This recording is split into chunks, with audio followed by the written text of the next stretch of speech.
question. Suppose, Lord Russell, this film were to be looked at by our descendants, like a Dead Sea Scroll in 1,000 years' time. What would you think it's worth telling that generation about the life you've lived and the lessons you've learned from it?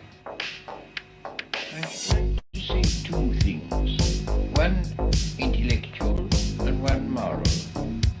The intellectual thing I should want to say to them is this. When you are studying any matter or considering any philosophy, ask yourself only what are the facts and what is the truth that the facts bear out. Never let yourself be diverted either by what you wish to believe or by what you think would have beneficent social effects if it were believed. But look only and solely at what are the facts. Hello, good morning, good evening, good day, good afternoon, and aloha. Welcome back to another episode of the Unidentified Celebrity Review, your home for credible news, reviews, and commentary on everything UAP and UFO. I am your host, creator of the show, Jimenez. Thank you so much for being here. I want to say hello to everyone in the chat. Oh, wait, that's me. Oracles and Beyond, hello. Grant Levac, a friend from Down Under, who will be at the Big Phone Home 3. So check it out. Check out the work he's doing. He's doing some really fantastic work. And also wrote our Australian template, which we will be going into detail now on next Friday's show, all Big Phone Home stuff. So I'm super excited to share everything with you guys. We're going to be doing our live launch. We're going to be launching our website on Monday. So stay tuned for that, where you'll see our guest list. Times are coming on, tweets, templates, all sorts of great ways to get in touch with your representatives, initiatives. You'll be able to find out what we're doing. So it's going to be a lot of fun. So do not miss it. Friday, August 19th, 7 a.m. to 3 p.m. Pacific Standard Time. Be there or be square. It's going to be a lot of fun. Want to also say hello to Eventide, J. Allen Heineken, Max Alt, Matthew Wright for being a member, Golbepi, Poppy. Thank you all so much for being here. Hides and Long Grass, Pala, Calabria, and Simon Fly. Here we go, you guys. Aaron Desario. Thank you all so much for being here. I love you all. All right, let's get into it. Before we do, thank you all again for being here. I want to remind you guys, we're kind of like a public access channel. So if you want to help support us through Patreon, the links are in the description below. Please check it out. It's a great way to support the show. We've got super chats open. We've also got ways you can be a member here, like Matthew Riot. That little green thing says that he's a member. So that's a great way to support the show as well. If you can't, don't sweat it. There are no paywalls here. Everything is free. Chupacabra, what's shaking, will also be at the Big Phone Home 3. It's going to be a lot of fun, you guys, I'm telling you. And that's it. Let's get started with today's show. I keep saying let's get started with today's show, and then I say before we get started. Sorry. It's happening. I'll be in the firing squad outside, and after the show, you guys can take care of me after the show. What was I going to say? I can't even remember. Oh, yes. Unfortunately, Chris Bartel will not be able to join us today. He got caught up at work. Real bummer. I was looking forward to having a wonderful discussion with him, but that's okay. We've got his partner in crime, Carl Vibe, is still joining us for a conversation. So you guys, this is going to be a very interesting conversation. You're not going to want to miss this. We're going to dive deep into BASS, into the Uintah Basin, into the lore of Skinwalker Ranch, the beautiful parts of it, the absolute nasty parts of it. This is going to be a cool discussion, so don't go anywhere. Let's bring in our co-host, shall we? My partners in crime, Mr. Ratherby Squidding, Miss UFO Jane Kyle. What's shaking, I don't know. guys? I don't know if I want to be a partner in crime with you today. If you're welcoming the firing squad, I'll stand behind you, though. I guess that's fair. Before we get started, I did tell everybody that I will be ready for the firing squad. Well, you guys, thank you so much for being here. How was the week so far? pretty good. There was the plane show out here. I saw a lot of F-18s and F-35s flying around, and the big takeaway from that was just how loud those things are. So Yes. if you see something going fast silently, that's unusual. Right. Yeah, no, I'm always in awe of how big and how loud they are. Yeah, they're impressive. They're insanely loud, and that's always my first thought. Like, yeah, when people talk about things moving super fast at this distance, the same distance that for like as an air show, and they don't talk about the roar of the engines, like that is very unusual, and yeah, I mean that's. The craft I saw experienced that exactly. It was no noise, it was the size of 2 school buses, like no noise at all. Yeah, which is weird. Yeah. But we're not here to talk about that. Jane, how was your weekend thing so far? Ooh, you froze. I think I'm freezing. Oh, what did I freeze? I guess you guys froze for me. Yeah, we all froze. Yeah. Welcome to the internet. I don't know who it was. I guess that's how my week was. No, gearing up. It's almost back to school. And it's actually back to school for most people in Texas, but my kid starts a little later. So I'm just coming back to life, I feel like. I mean, I'm probably one of the lamest YouTubers in this space. I'm so inconsistent with posting. I think my passion for things has been a little inconsistent, to be honest. But I feel like I'm coming back to life. I had a really fun conversation with a new friend or somebody I met, for the first time last night, who's had some experiences, and I was just like right back into it and just intrigued and wide-eyed again. So yeah, let's bring it. Let's bring in the clock. Bring it. Well, let's hopefully get you some cheeky and wide-eyed again. I think it'll continue today with Carl. Well, hopefully, I mean, you got to see the lineup for the Big Phone Home 3. Did that make you cheeky and wild-eyed? Oh, yeah. And maybe that's part of it. I just no big stuff's coming around the corner. So I'm here for it. All right. So let's bring in our guests because we've got a lot to talk about. He's a friend of the show. I was thinking about it today. I was like, pretty sure Carl Vibe has been on this show more than anybody official. Like, I haven't counted, but it's been a lot. Like other than you guys, Carl. Yeah. So let's bring him on, Mr. Carl Vibe, our Utah based. How's it going, guys? How are you, man? We're doing well. How are you? Thank you for being here. Good. Can you guys hear me all right? Yeah, we hear you. I had like a power outage today, so I'm always worried about my audio and everything. So yeah. You're a pro. You always look good and sound good. Thanks, and I got to go get my Greek yogurt and start putting the apple cider in it. I figured that out. I've been taking the apple cider shots. Christina Gomez gave me that little recipe. I was like, oh, okay. I mean, it's not like I've had way worse things in my mouth. Yeah, I don't necessarily like it. You don't need to go there. I already know where you're going, audience. This is a UFO show, Lou. I can see your brain working right now. But yeah, no, it's just it's putting it in Greek yogurt sounds pretty good. It's not as bad. It almost makes the yogurt feel like it's carbonated or something instead of just trying to take shots. I don't know. I try to get creative with it because I get like sick of just the same routines, but it's working for me. So far so good. I've lost a ton of weight and feeling great. So no, you have, man. You inspire me. I was bummed that Chris couldn't make it because I really wanted to have a conversation with the both of you guys because I see the friendship you guys have formed.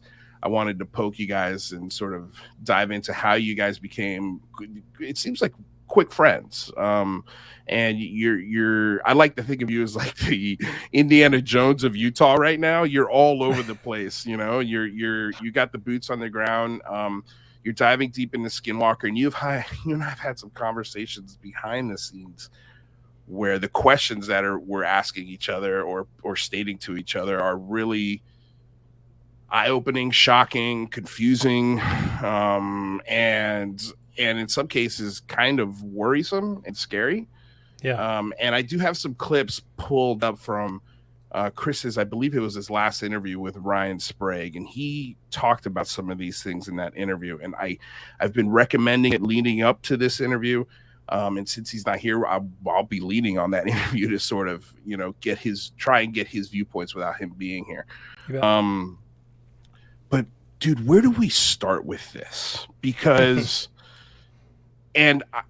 we've got the whole 2 hours with you, like, so we could take our time and really sort of get into this. But I feel like if I can sort of surmise your journey as quickly as I can, you came into this, with a very open mind, very connected to the esoteric, thinking of things in a much different way than I do. That is for sure. And that's what I found beautiful about you, is the way you approach living things, your children, your family, your personal life, all the things you do. I just, the way you do them, I find so, again, inspiring. And I feel like you went into these areas of Utah, like Blind Frog Ranch, Skinwalker, with a very open mind and very open to believing that these things are actually happening. And then you stumble upon the Magic Mesa, and then you call me and you're like, Lou, this is incredible. Like you and I went through all the things of what it could possibly be. And you were getting super excited because it was getting interest of a whole bunch of people. We don't need to go into the details of that, but and then you're researching it, and you figure it out. And it's something very terrestrial, very earthly. And then that, I feel like it didn't even creep open the door. It kicked open the door for you to start questioning everything. Not one or two things, but everything. I know I don't want to put you in awkward positions, but I want to kind of push this as far as we can. Like, what are the things that you've learned, again,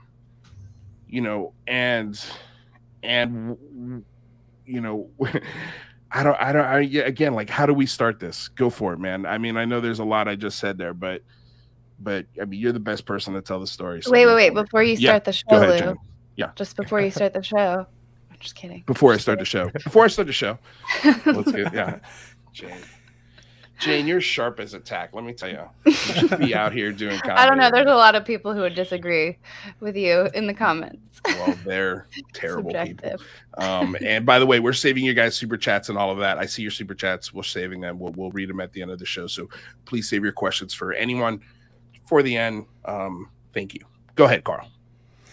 Well, I think it's important, first of all, to kind of understand like how I got in contact with Chris and how we became friends and everything, because he really like saw my involvement just through Instagram and online, how I was like interested in the Uinta Basin, how I was making videos up around Skinwalker Ranch, around Blind Frog Ranch and that whole area. And he's told me since then that like the connection that he saw with me was the same similarity to like when he was working security at Skinwalker Ranch, where he approached the entire thing almost like it was a crime scene. So he would approach every security walk that he did looking for evidence and looking for clues, and then debunking that all the way back, trying to find like what the perpetrator was actually. And so very logical, and whenever there was any strangeness going on or any confusion, Chris was always one of those guys who was really good at separating himself from that. He would go out and do patrols on the ranch, just with the dogs, and kind of stick to himself and keep his head clear when there's a lot of craziness maybe going on with a lot of the other people working there at the time that, could be questionable at certain times. And so I think he saw in my work and what I was doing on YouTube something very similar to that, as well as a really strong connection with the Native American historical aspect and the lost cultural aspect of a lot of the evidence that I was coming across. And so that resonated with him as well, because as much as there's a lot of this talk about, UFOs and the paranormal and a lot of things going on at Skinwalker Ranch and conspiracies of all different kinds around that place, his connection with it and a lot of his experiences have a very strong, like a supernatural or spiritual Native American theme to them. And that has been the same for me. And the truth is, I'm getting ready here next week. I don't know how much I can talk about it, but there's actually a piece of land that Mr. Bigelow owned before Skinwalker Ranch that he researched that a lot of people don't know about. And I'm actually going there to start like exclusively researching that with the family next week. And so, I mean, there's just so much to try and understand there. It's the same thing though. They're having incidences still that have Native American historical themes to the property. And so as much as there's like this talk of extraterrestrials and cattle mutilation and UFOs, I'm really curious about that. And so I think my work with trying to understand the petroglyphs and the ancient connection to the phenomena and why these locations and the oral tradition around them have to do with the star people or UFO sightings and very similar parallel stories like the ancient aliens type of stuff. I think there's that common ground between Chris and I that we connected on and that we saw in common. So immediately we clicked and we were like brothers, you know, and so we talked on the phone, had a lot in common, shared a lot of experiences and stories that were very similar. And then we finally got to work together with James Keenan up around the basin. And when we got up there, it was really eye-opening to be with Chris and to kind of cut through the fog of like the folklore and the storytelling and from the TV show and from one era to the next of people who have lived and owned and worked at the ranch, actually go and meet some of the people that a lot of these stories are based on and really kind of peek behind the curtain and realize how much of it is real and a lot of it is just stories and how much of it is worth continuing to investigate. And so I think now where I sit is that it's important that we separate the different generations of research because they are different. I mean, from Brandon Fugel to Bob Bigelow is completely different group. And then even within the team at Skinwalker Ranch is different amounts of who does what and who kind of knows what and all of that and how they work together and how it's all unfolded is really interesting to me. And somehow I've wound up kind of right in the middle of it, and whether I like it or not. So here I am and I'm a part of it. Now I'm just kind of collaborating along with the team and with Chris Bartel. And I was just texting with Brandon Fugel this morning and staying in touch because I'm going back up there to the basin the beginning of next month around Phenomicon and doing a whole bunch more stuff. So yeah. Right on. Yeah, you know, I think it's really interesting, you know, how you talk about the different generations of research there. And, you know, from my perspective, the main difference seems to be in the Bigelow NIDS era. They really had fantastical stories, right? Of, you know, portals and, you know, dino beavers and all sorts of, you know, apparitions and, you know, Bigfoot sightings and stuff like that. And then in the modern era with Brandon Fugel, they're discovering some interesting stuff, but it's kind of nowhere on that level at all, right? I'm curious what you how you might explain those differences, or what do you think might account for the kind of the varying levels of weird activity there? It's really difficult to know because when you look at the levels of separation from the people that are writing the books and telling the stories today to where their sources come from and how far back those stories go and how valid they are, when you really start to flip over the rocks and try to uncover the truth behind them, it gets really interesting because you have a lot of really interesting approaches to the research during that era of like NIDS and BASS and the Bigelow era. And I don't know how much of it's true, but it seems like there was, as much as there was Stanford Research Institute psychological type experiments going on that had to do with like remote viewing and psychokinesis and trying to use like remote viewing to contact entities or other dimensions, and even doing experiments with things that would be considered like almost like a Ouija board type experiment, you know, or levitating a button inside a glass jar with your mind. People don't realize maybe, you know, there's a lot of that stuff that could have been going on around the ranch, and why some of the Bigelow files might be still sealed because it's questionable type research that has been questioned before these other organizations in the past.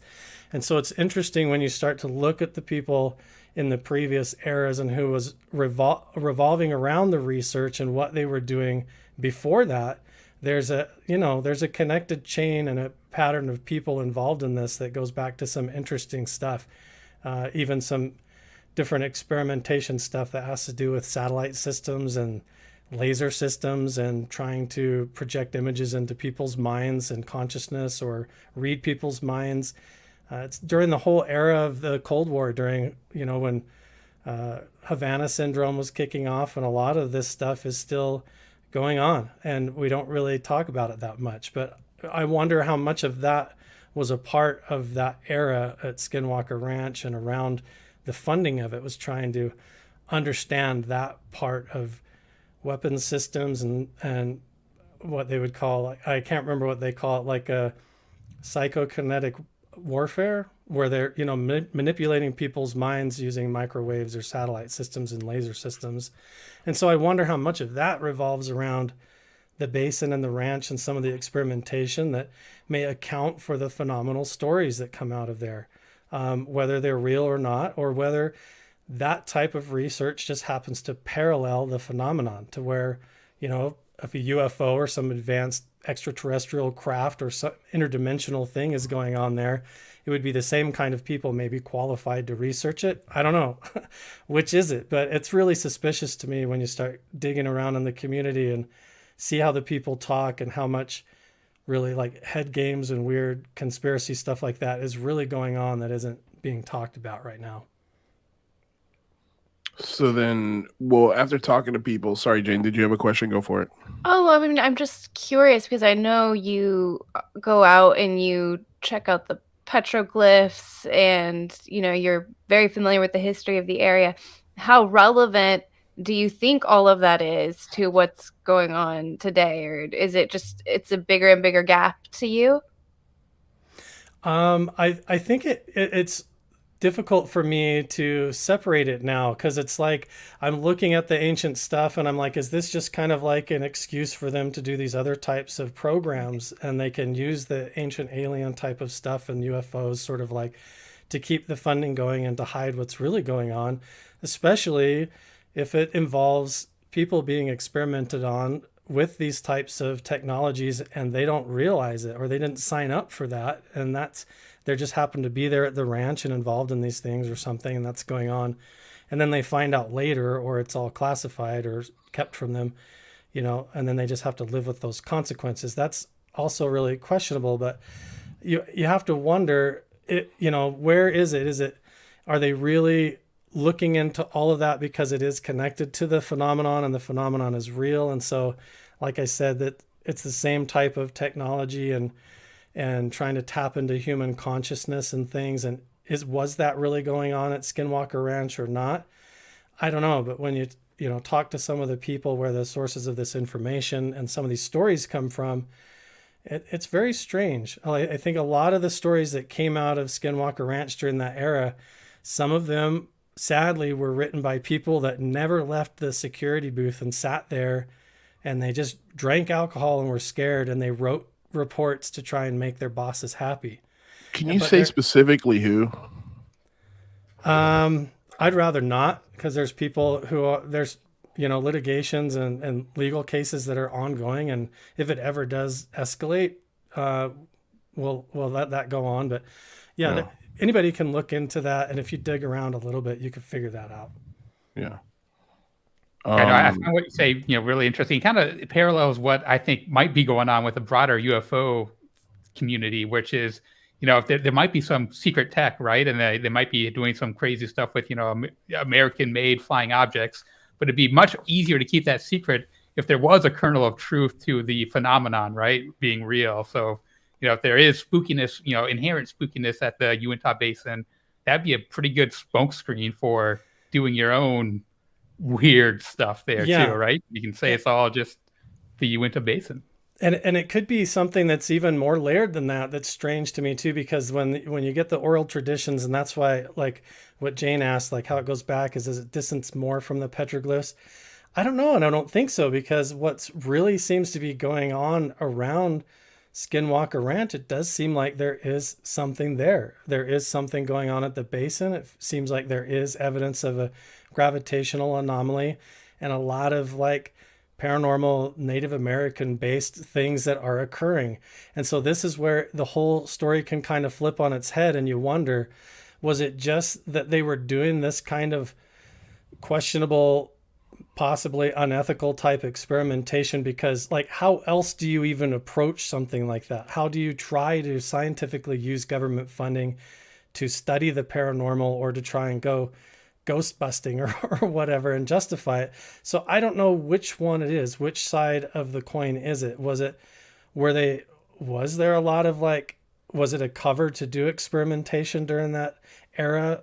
Or is there a real phenomenon going on and they were just happened to be the group of misfits that have a satellite company and do consciousness experiments with laser systems, just happen to be the most qualified people to explore the phenomenon.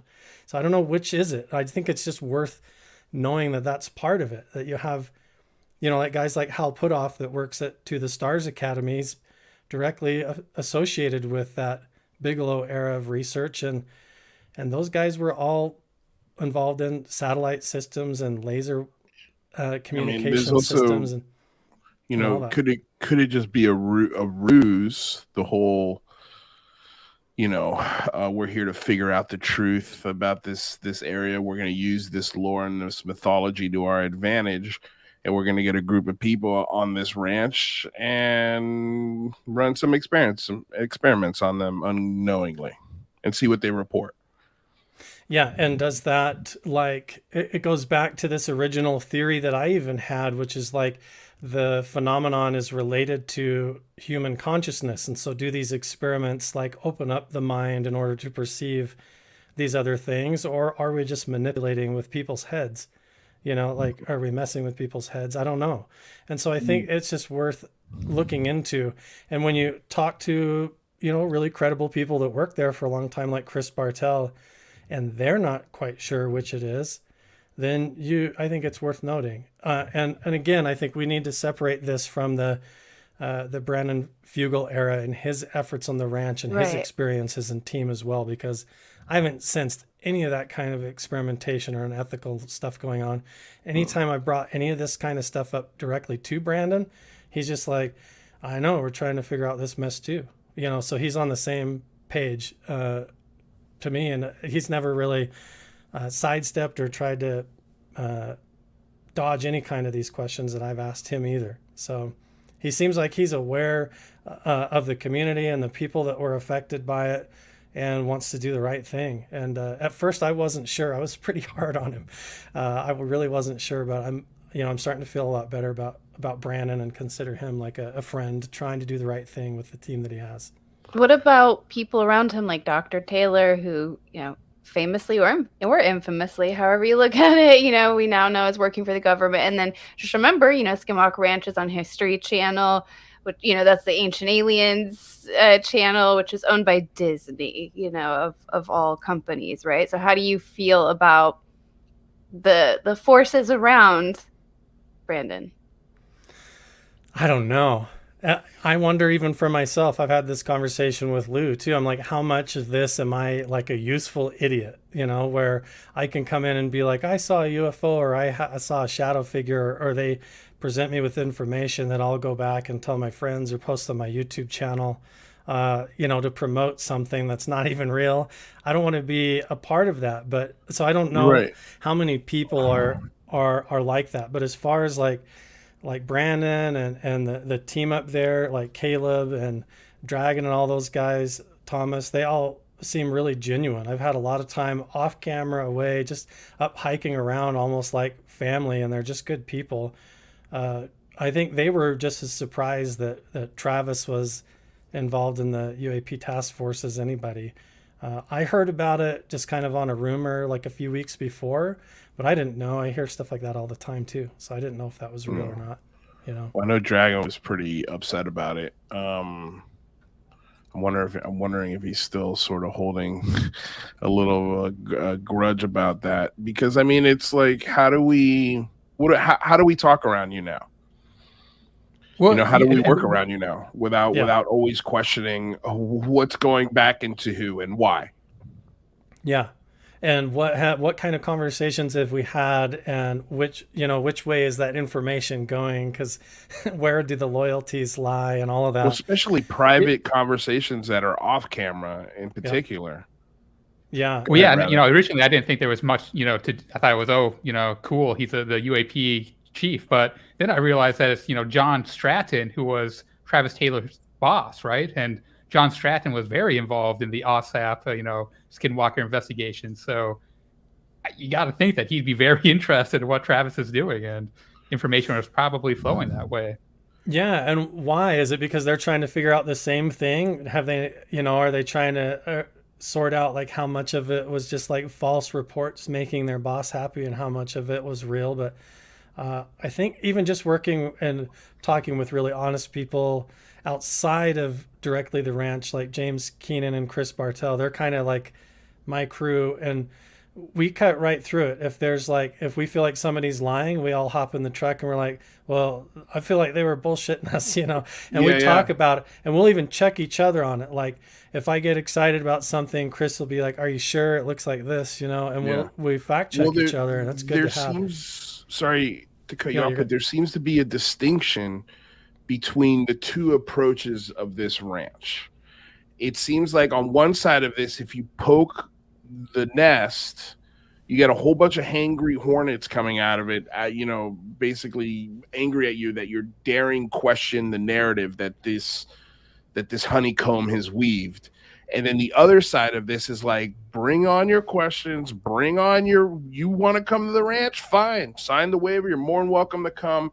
I am 100% transparent. I don't care about the questions you ask me, and it's almost emboldened in a way to tell their version of the truth and be damned. Like, I don't care what you think, but we're being as open and as transparent as we possibly can, but also we're being it seems to me, infinitely more scientific. And I'm basing that off of what Chris Bartel has said. Yeah. And, when he's like, there was one security camera and we're supposed to be running security. There was guys drinking beer. We were turning in fake reports to AAWSAP. Yeah. And somebody wanted me to ask about this idea that they didn't even have Wi-Fi. They had to submit these reports through fax in 2010. Yeah. Yeah, and it was like a paper trail. So it was like the guy sitting in the security booth, whether he's coherent or not, he writes up the report, sends it off, and then maybe Chris comes back in the shack in the booth and looks and says, why did you write it like that? That didn't happen. And well, that's what Mr. B wants, and that goes off to Colin Callagher. He sorts through them, decides which ones go off to the Pentagon and off to Mr. B, and so which ones is going on here? What the hell is going on here? Because then, dude, that starts opening up a whole bunch of other questions, like the reporting on this in particular. Yep. And the paper trail of it, and the fact that we can't see any of this stuff, and we paid for it. There are people from previous eras that still call people in the local community to basically check in on them and make sure that they're still active with the phenomenon. I don't know how else to say that, but there's almost like, mental manipulations going on with certain people in the community that I encountered, where they're getting phone calls like along the lines of like, so have you had any contact with the extraterrestrials lately? And then the individuals, like the government calling them, or somebody, a representative of AAWSAP or a people from previous to Brandon Fugel's era that were involved in the ranch will call people previously involved in the ranch, and almost like a little head game, make sure they're still in touch with the phenomenon, whether it's real. Yeah. So it sounds almost like running the experiment without. Because why would you call and check up on people who were part of the experiment, unless, of course, the experiment was still somehow going on?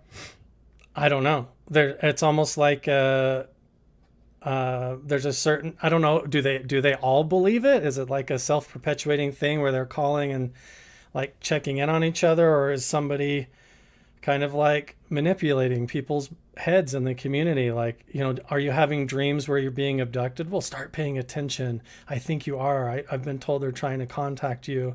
And so then pretty soon,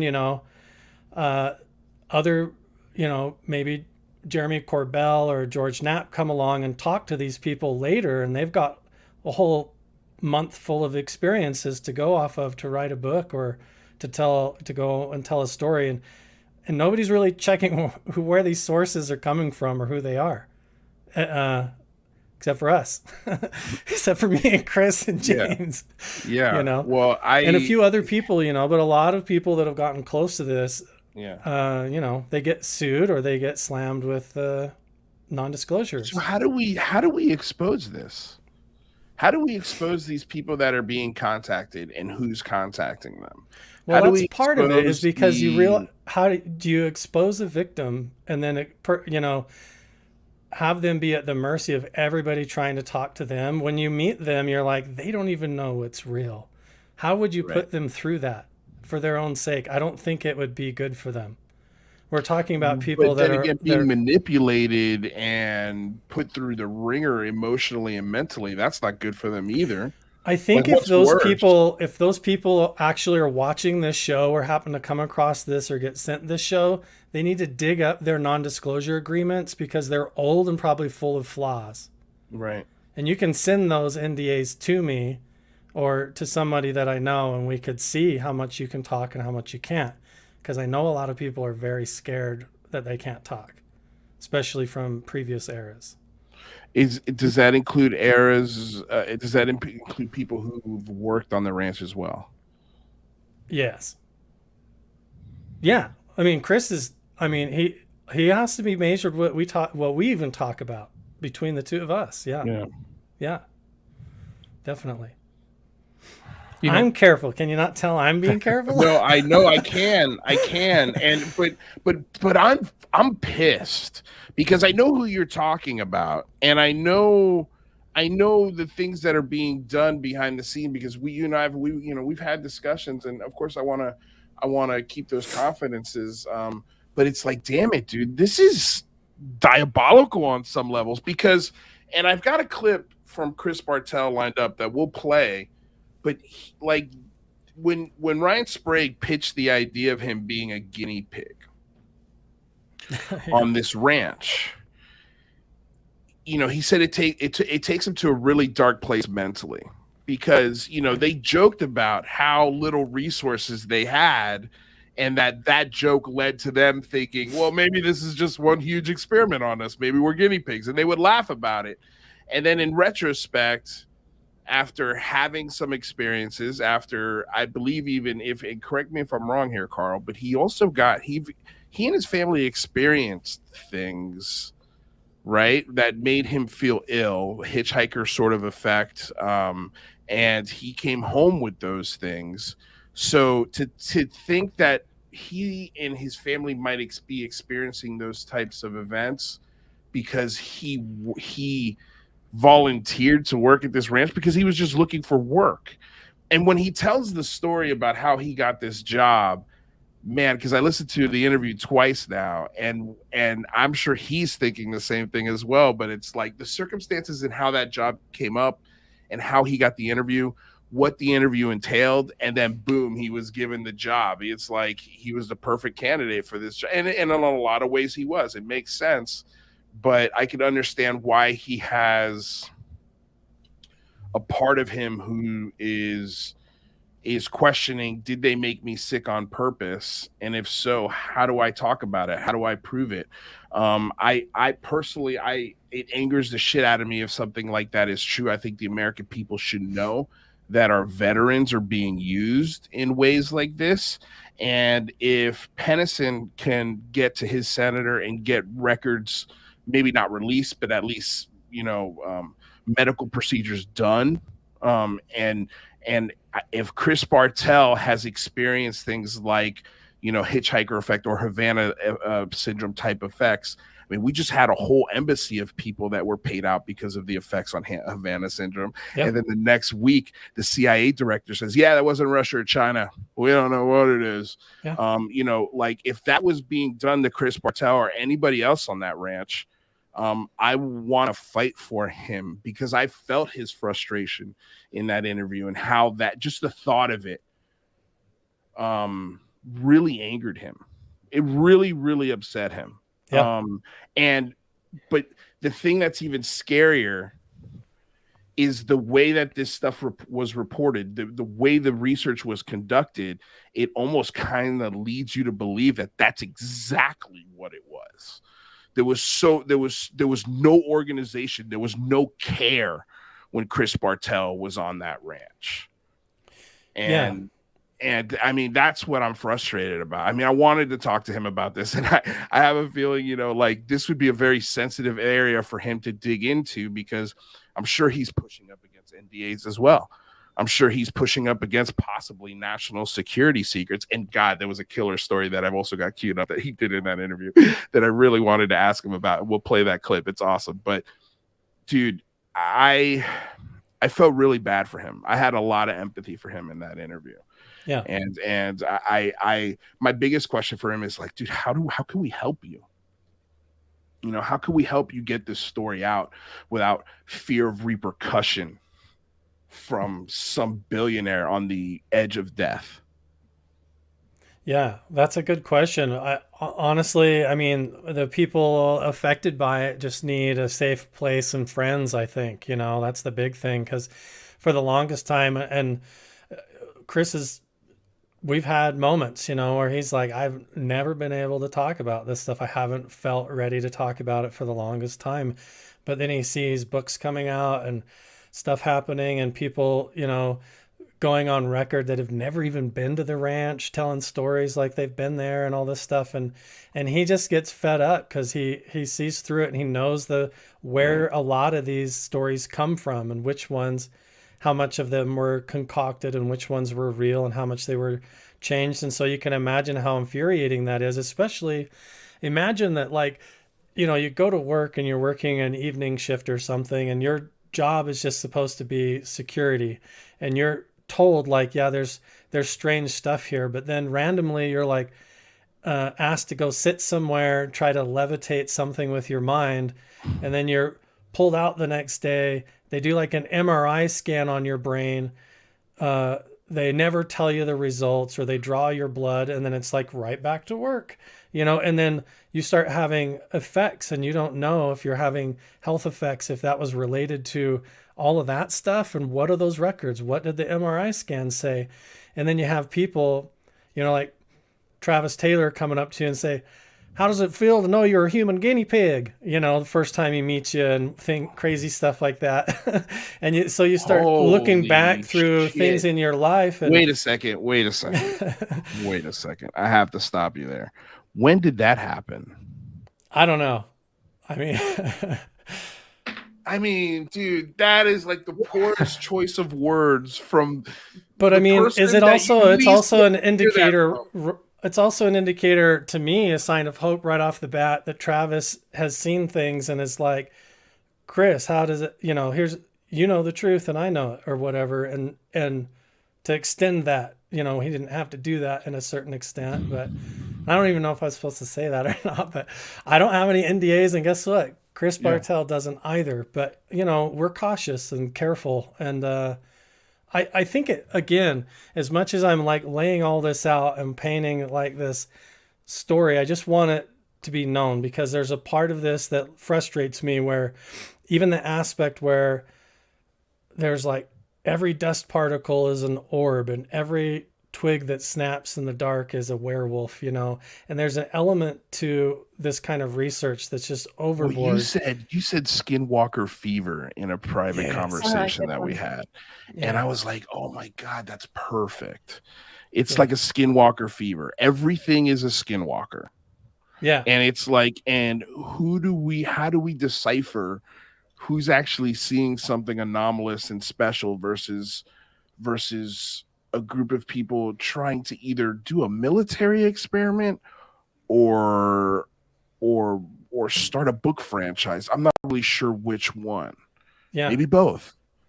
Yeah, I guess it just depends on what your angle is and what you want to get out of that catch-all bag that you can reach into and pull out of, you know, whether you want stories, paranormal stories, or UFO stories, or whatever. And so that's where it's become really confusing, and why I keep saying it's important to separate the eras, because you have all of that confusion, but in the midst of it, there's this like consistent vein of a phenomenon that is occurring. And there is something going on. And part of why I'm brought up there with James and Chris still to this day, and why I'm going back up there next month to do more research, because again, we're going full circle back. There's these ancient Native American artifacts and maybe even Paleolithic ancient artifacts and things around the area and even on the ranch that have been kind of overlooked right in everybody's face, that nobody's seen, that have even been on camera on the TV show. And unless you knew what you were looking for, you would not notice. And it seems to correlate with a lot of the more current experiences that people have. Like when Caleb has seen lensing effect in the sky and different things where he's been standing, and the timing of that I think is relevant and still needs to be looked into. And so does James, and so does Chris, and other people are looking into that now, because up until recently, a lot of it has just been sorting through a lot of the previous eras fog, and like where do you even begin? Do you look at what's underground, or are we looking in the sky? Are we looking in another dimension, or where? How many of these stories are real or not? And those files are all sealed. And so you just have to talk to people and kind of like Scooby-Doo, piece it together. I mean, I feel like at this point, we don't even need those files anymore. Let's just start from scratch, because those files, as far as I'm concerned, are corrupted. Like, I saw your face, rather, right? Like, they're almost, if we know that a lot of those files were made up by people getting wasted at the command center, we shouldn't even give a shit about those files anymore. Let's start a new data set from scratch. Well, there's almost two mysteries here, right? There's, what's really going on at Skinwalker Ranch, what's causing these, kind of weird stuff. And then there's the mystery of what was Bigelow and Nids and Bass doing at the Skinwalker Ranch, and were they doing something nefarious there? And I think, those old documentation, and I'd love to see the documents coming out of Bass to maybe get some insight into what was potentially nefarious going on there. Yeah. I feel like all roads point to nefarious. Like, the biggest takeaway for me, to me, it feels like really just wide open, sloppy experimental, where you're like, well, let's try this and let's try that and let's try this, and there was nobody stopping to say, how is this going to negatively affect people if something happens, or that other layer of like, I don't know if there was like technology used unbeknownst to the people in the experiments to try and amplify it. But I know that a lot of the people involved around that generation of research came out of Stanford, and they are laser physicists, and Bigelow owns a satellite company. And so why would he be the one that has Skinwalker Ranch involved in all this if there wasn't something? That seems like an obvious connection to me. I don't know. But I don't know. I'm just trying to look at it and see where the strings connect to, and talking to people very close to it. And that Skinwalker fever, you start to sense it, where like every little thing that they have, every nightmare that they have, or if a car drives up the road and around the blocks and forgets their groceries and drives back, that's the Men in Black or something, Right. And there's almost or if they feel sick, it's got to be some energy weapon or somebody's kind of targeting me with an energy. Yeah. And so I don't know how much of it is like to sort out of it is real, or just like there's just like a fever that comes over people because of the folklore, and so it all gets amplified. And so that's where Chris Bartel is like really important in this to me, because when it got weird like that, he would just get the dogs and go on patrol and go walk out on the mesa and not involve himself in that stuff very much, and so he was able to stay pretty clear and see what was happening to everybody as their lives and mental health was deteriorating around them and in the community. There's a theory I've heard about hauntings and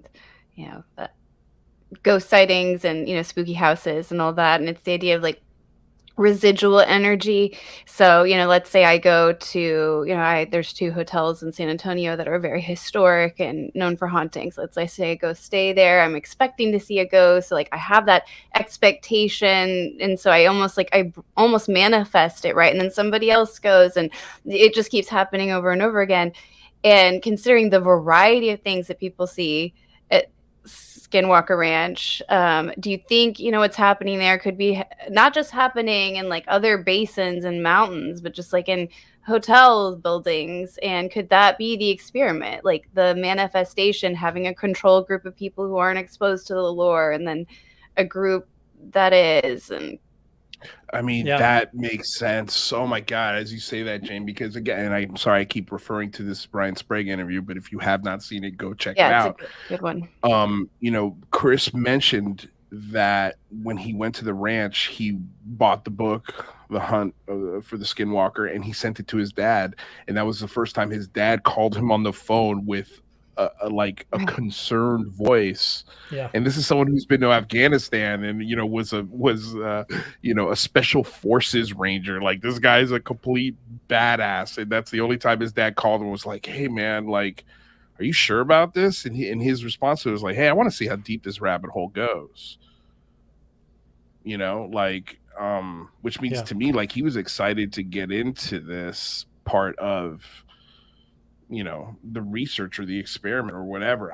It sounded like he was going into it not thinking whatsoever that he might be being used. I think it's been pawn almost.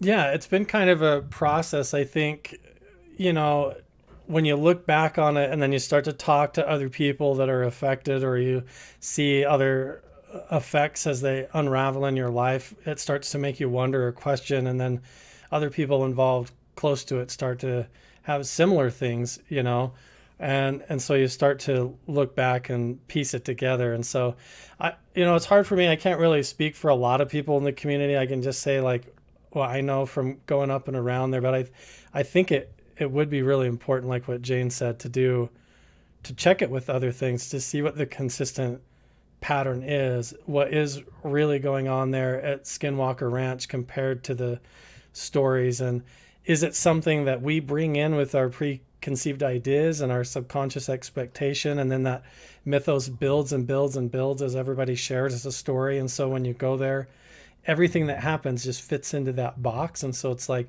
you have some kind of a strange dream or experience, and you're like, it was a hitchhiker, we already have a name for it, So I think it's important that when we're doing research that we peel that back, and it's okay when we use the terminology that we're all familiar with to try and explain our experiences and try to describe it.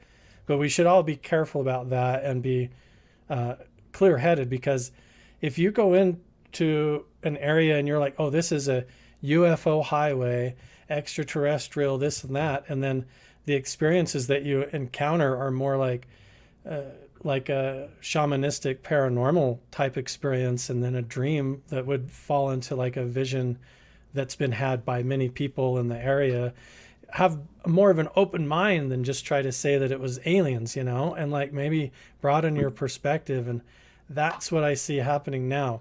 When I talk to, Eric Bard and Brandon Fugel and Caleb and these guys now up there, it's totally different. They're open to all of these types of aspects, but most of all, like, what actually is the truth and what really is going on here compared to all the Skinwalker fever, that kind of stuff. It's time for that. It's time to cut through the fog, because the truth is there's enough going on that's not needed.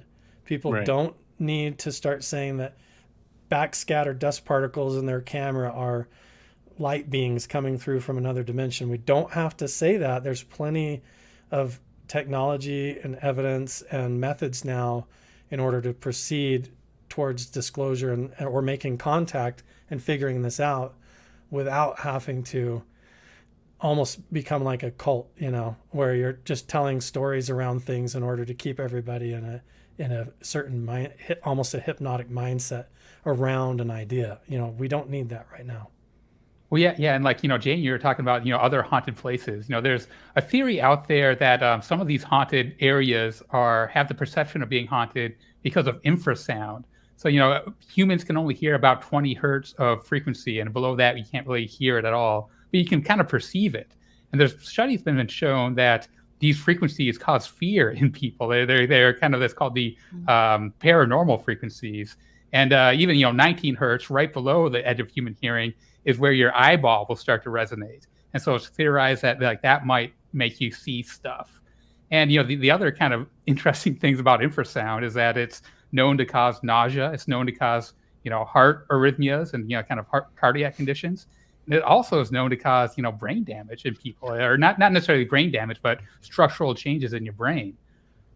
So yeah, I wonder if there's some potentially environmental or even more nefarious, testing of some sort of infrasound weapons or something that was going on there. Yeah, I almost wonder if that kind of experimental testing stuff was trying to tap into things that were already there, trying to amplify it or look into it in some way.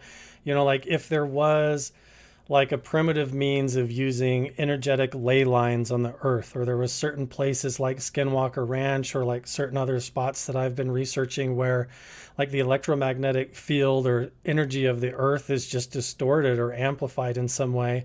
And then you walk into these zones or these areas, and the way they are just affects you. It affects your consciousness, it affects your perception, and whether that is a distorted effect where you start hallucinating and seeing things from your own subconscious like manifest out in front of you almost like a dream. Maybe that's why one person sees it and another one doesn't, almost because radiation or something or energy can be anomalous that way. Or if it's a directed, targeted effect, or is there certain people that are predisposed or whatever because they meditate or the way they're set up that when you walk in these certain energetic fields, it opens your perceptions to maybe see something that is there, or to see a glimpse into the past or the future, or an echo in time that we just don't understand dimensionally, that we perceive as something paranormal or other dimensional, that may actually be there, but it's more just like a reflection or a shadow, a ripple in time. But again, then you're back to the question of how would you prove that, except for with like lasers or satellites or advanced equipment. So I don't know, it's kind of the chicken or the egg, and it's weird for me because I go out with range finders that have lasers and tri-field meters and radiation detectors and all that, but I'm not trying to project things into people's heads and read their minds and stuff either. So I don't know, that's another level. Damn, yeah. Dude. Yeah, one of the biggest takeaways I took from the Ryan Sprague, Chris Bartel interview was how he was saying that, the people in charge of BASS and NIDS avoided the area like the plague, right? Like they didn't want to go there. But yeah, and that was also kind of what makes me a little bit more confident about Brandon Fugel, because he doesn't seem to have those same aversions. So yeah, either, there was something nefarious going on during, back in those days, or Brandon just has no fear. One or the other, it seems like. Yeah, I think it would be really interesting to put the question to people. Like, you can ask me right now and I'll tell you, like, a lot of the time that I've spent at and around Skinwalker Ranch has been in the perimeter and around and up in the basin. The amount of times I've actually been inside the gate onto the property and walking around in the headquarters was for maybe about 4 hours one time.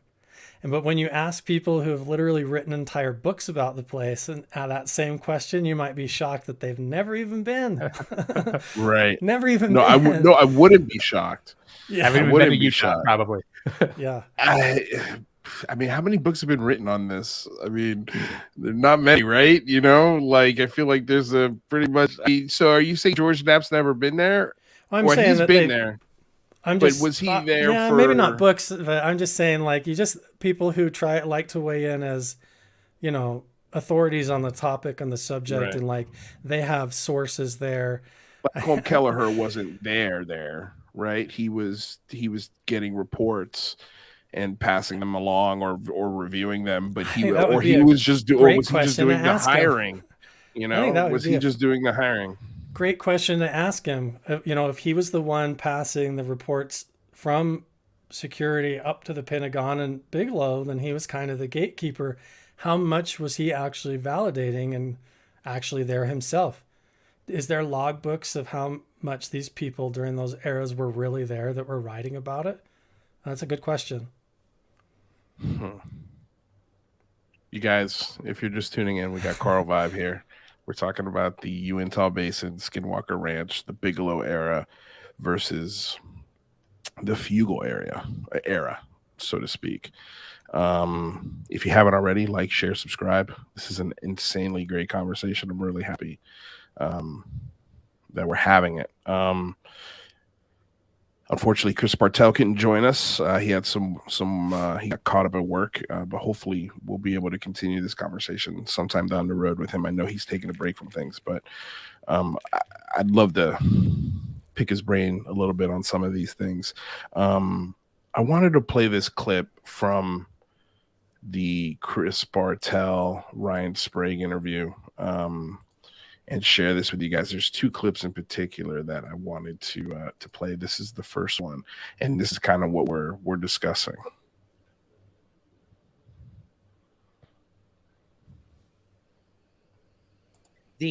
One of the most, I would say, touchy subjects when it comes to all of this is this idea. I'm just going to come out and say it. Some people think that people like you, or even the current people on the ranch, are being, I hate using this word, but we're being used as like guinea pigs is the term people have said. You have people like Travis Taylor who got radiation poisoning. You had members of, during your time, other people who had ailments or brought home these hitchhiker effects, as they sort of coined it. But that's the paranormal side. Then we have the actual clinical, physiological ailments that have occurred on this ranch. So I guess I'll just flat out ask you, what are your opinions on those who do claim that you guys were being used as some sort of experiment? Yeah,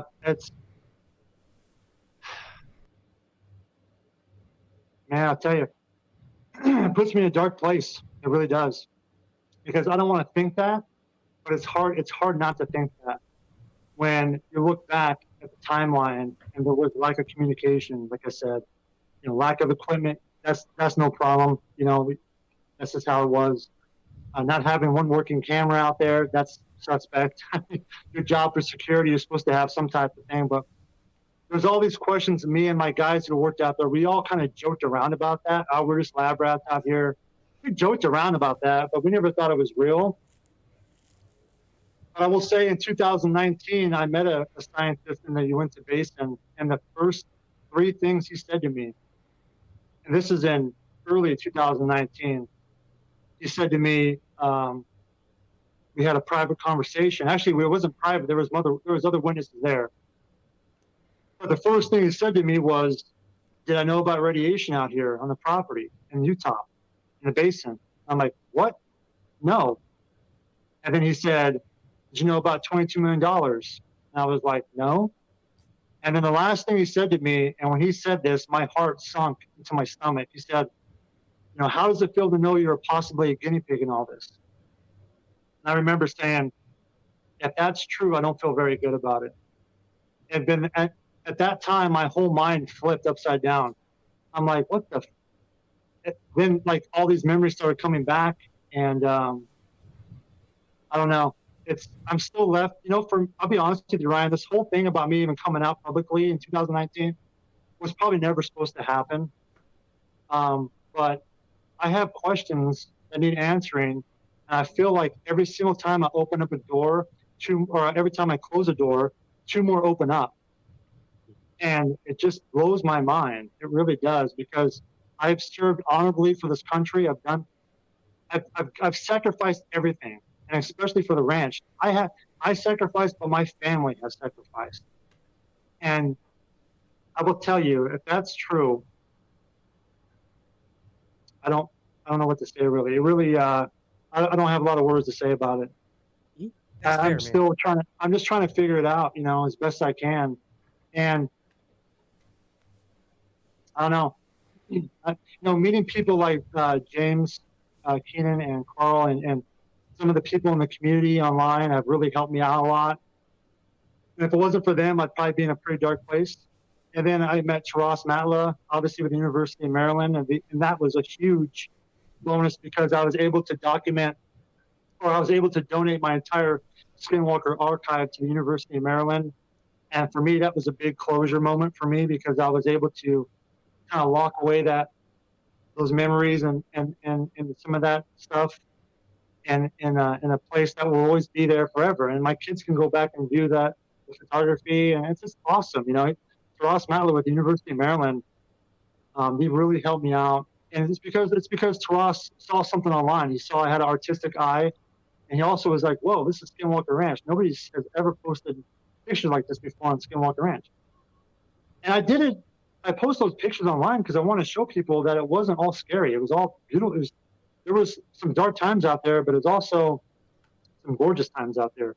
But for me, when I look back at my photography, now, and it puts me in that mind frame of being alone out there and using my photography to kind of get through the weeks and get through some of the sketchy stuff. Because I'll tell you, walking from Homestead 1 all the way down to the West Gate at night at 2 o'clock in the morning, and you're by yourself and you got a couple dogs with you.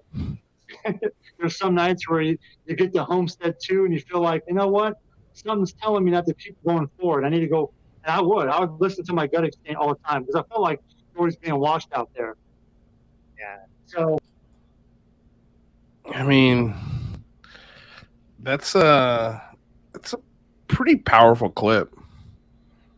Yeah, it's kind of frustrating to watch and to consider all of it, but it also eerily feels like it fits in the same bucket with a lot of other historical patterns that we see with similar types of places and programs, you know? And so, I don't know. I think it's just something to consider. And again, I don't think there's anybody that loves the Uinta Basin that would want to live there, like who's always trying to find a reason to move up there. But Chris loves that place. He would go back and work up there and find a way to live up there. He's not tied into it being a dark, negative, horrible, awful experience or place, but he is drawn to it and wants to figure out the experiences that he has had up there and explain that, you know. And I'm kind of the same way, is like, how do we explain what is real that's going on and the valid, consistent stories that seem to penetrate through all the bull crap, you know, and figure that out. And when you realize there's like a core of that still going on, and that Brandon Fugel is chewing on that bone with his team aggressively, and you see that firsthand, then you realize, okay, all this stuff that we're doing right now, trying to figure out like what happened in the previous eras, like Fugel has already done that. You know what I mean? So his team is more like, let's get this stuff out of the way. Let's get to the truth. And I have the team right now to do it, you know, and there's still updates and things that we figure out along the way. But yeah, I think where things are at now is a totally different story from all this convoluted stuff from the previous era. And again, I don't know if they were just like trying anything and everything to try and make contact, from paranormal stuff from Stanford all the way up to laser systems. I don't know. Or if it was nefarious, I don't know. But what's happening at the ranch now is very high level and very like intellectual and scientific. It's and technology based, way at a whole different level than any of that. And so, yeah, I would say Chris Bartel, even himself, after hearing all of that, is supportive of what's going on at the ranch and involved in it and collaborating there still. So I just want to make that clear, as much as, you know, because our integrity through all this is about being tied to the truth, not our ego. It's not about being tied to a story. It's not trying to tell a particular myth to keep a TV show alive. We're trying to keep our integrity on the facts. And even if we find out that we're wrong, we own up to it and admit it, and then we keep moving forward. And it seems like the more that we do that, there's still plenty of meat on the bone, and there is something real going on. And that's consistent with what I'm researching here in southern Utah and other locations I'm getting ready to go look at. And it's the same thing. The stories that I hear when I talk to people are consistent, and it's none of that confusing stuff. Yeah. It's not Dino Well, Beavers. yeah, it's not Dino Beavers, that's for No. sure. But let me ask you this, because I mean, we've reviewed all the episodes, especially the three of us here. I feel like are not as satisfied scientifically with that show as we'd like to be. We look at some of the experiments and we're like, man, why? And we expressed those concerns with Brandon, and he welcomed those concerns, and hopefully they can adjust on some of those things. But what would you like to be seen done there? I mean, and do you kind of share those kind of frustrations? Do you also watch the show? I mean, are there things that you see on there and you're like, God, why are you guys doing that? It feels, and sort of the same red flags that you saw in other parts of Utah, like what are those things, and how can we make sure that we hold the feet to the fire to the people that we respect, but still hold them to a high standard, and keep it respectful. Yeah. But I mean, what are things you'd like to see done there, especially being a researcher, a boots on the ground kind of person? I honestly think they're onto it. I know it's frustrating to watch the show, and the show comes out, it's like a year after the experiments. But a lot of the times, like, you see them, they put some dye in the ground, and then they're like, where did the dye go? And they look around, and on TV, it doesn't look like much.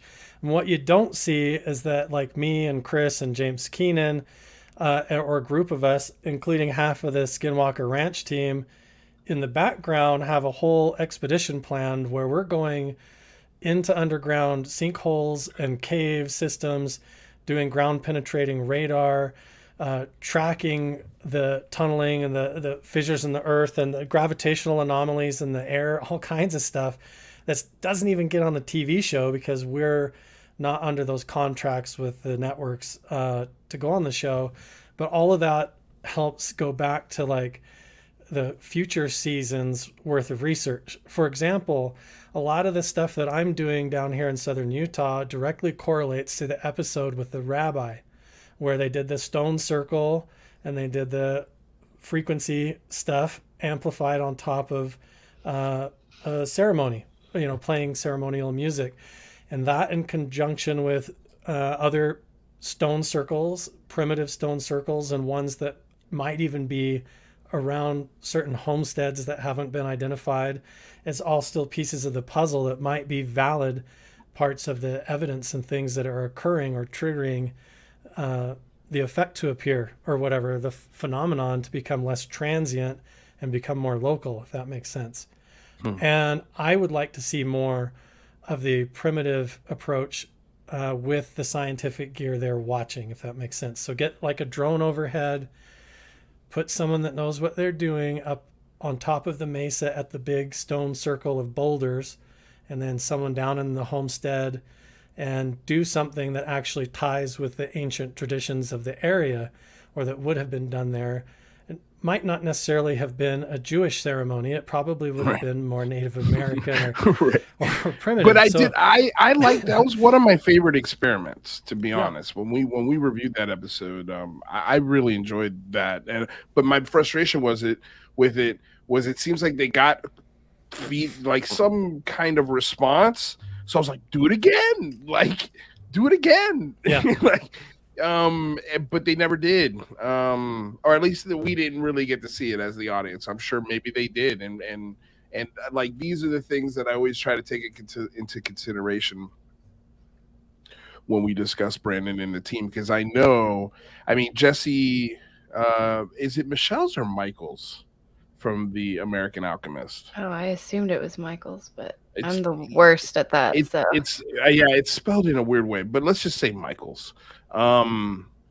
He just did a expose on Skinwalker Ranch, and he got to spend a lot of time there, it seems like, in the command center, talking to Eric Bard and having those conversations. And it seems like everybody who goes there that we've spoken to, and I mean, even Stephen Greenstreet gave a shout out to Brandon Fugel at the end of his documentary that he just did, or I don't want to call it documentary, but episode of the Basement Office, And so when someone who is as detail oriented and as hard nosed as Stephen Greenstreet is giving you respects, that means that he thinks you're being at the very least open and honest and not trying to hide anything. Yeah. And when you ask questions, there are answers, as opposed to the other folks. Again, like, there seems to be a line in the sand when these same questions are posed to the people who've written the books, to the people who may or may not have spent any time on that ranch whatsoever. You know, the people who are spinning a narrative and that are hiding data, and you pose these questions to them and you don't even get a response, you know, to the request. It's, and the sad thing is how come, Lou, how are they still getting more stories to write more about the place that isn't coming from Brandon Fugel and his team, if those stories are coming from people that supposedly have NDAs, right? Unless the person that applied the NDAs is supporting the telling of the stories. Well, it kind of goes back to what you were saying earlier about people still being contacted by old members of this research team. So is the program running or is it not? Because if they're still producing stories, if they're still contacting people that had to do with the research, like, is it still valuable for them in their current programs to have what they used to do look relevant still and connected? I don't know. I have a lot of the same questions. I just think it's good that people start asking them instead of just, you know, have that Skinwalker fever from every story that they tell. Because like I said before, I don't think that's helping. I think that there's real stuff going on. And I think there's real research to pay attention to. But there's a lot of weird distractions coming from unvalidated sources all over the place that are can make it really confusing to where all of a sudden everybody's dino beavers, what the heck? And you're right, it's ridiculous. And if you realize where some of those stories come from and what they meant, they're a waste of time compared to what's actually going on there, like you said, or experiments that could be repeated and show real results. But yeah, there's still a lot going on. And like I said, there's as much as you only see so much on the TV show, the basin is very seasonal. You know, most of the year it's buried under snow and you can't do hardly anything up there. And so you have this window of seasonal opportunity to go in there and do the research. And then you have a team like Eric, when I was there, he was like sleeping on the couch in the command center in order to process data. He's like, I don't have time to go back. So he's like actually dedicated in the office, going through, analyzing security camera footage, like real research. And I was impressed by that. Like, there's his bed on the couch, you know, and I think that's what, you know, Stephen Greenstreet sees. And when you meet Brandon and all that, I haven't met him in person yet, but when you get that matter of fact attitude about it, and when you throw all this stuff out on the table and they're like, I didn't know that, or I did know that, I'll look into that. And it's just very like a mature approach to all of it. It's a lot more refreshing, but that still doesn't hold accountable potentially what was done to people, or you know, if they were experimented on without them knowing. I think that should be considered, you know. Yeah, I mean, speaking of experimenting on people, we haven't even touched on this. That you know, Chris Bartel had his brain scanned, an MRI by BASS, and man, I don't know any security job or any job period that's part of it, right? Like, who else's brains were scanned as well, and why are the brain scans supposedly show things that are different? Is that evidence of the phenomenon or experimentation? Good question, rather.